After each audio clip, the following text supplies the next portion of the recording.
Alright everybody, we have now got 2 of the 4 posts up. Alright, starting to look pretty good coming in here. So using upper sack treat, we're probably going to have to go get us some more before it's over with.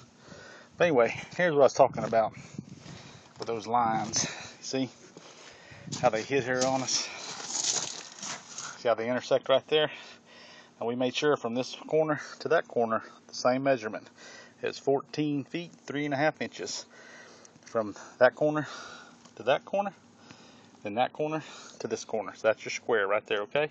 Then you want to get these posts level, and then intersecting those lines, and also make sure your post is not twisted. And that's what those lines help you do, okay?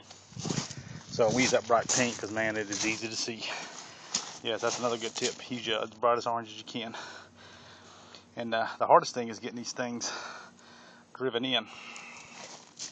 I'm not driven in, but when you get them in, you gotta mess with them quite a bit to get them square and level. Because once you get them touch this line, I mean, you have to have it touching the line, but you gotta have that thing level all the way up this way and that way, two sides. You can see right here what I'm doing with that rebar.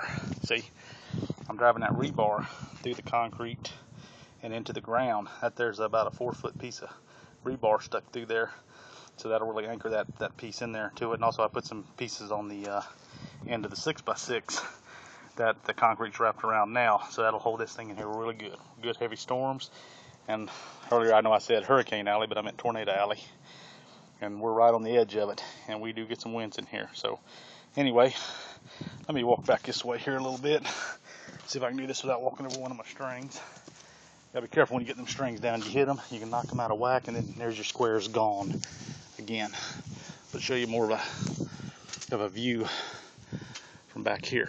Okay, so we'll get the other 2 put up, and you see how we got those inset a little bit. So now it will take in when we put our roof, we'll bring our roof out all the way out to the 12 foot of that there, so you have a little bit of overhang in that.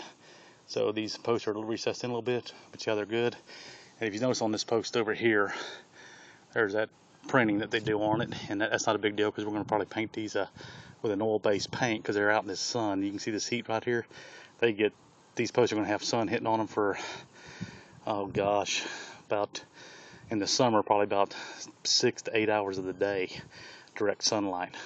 So we'll put an oil-based paint on there to protect them a little bit from the cracking and the twisting and stuff like that. But anyway, there we go, and we'll shoot up another video when we get all 4 of them set, and then we get our 2x12x12s up there to start out for our pergola top. Okay.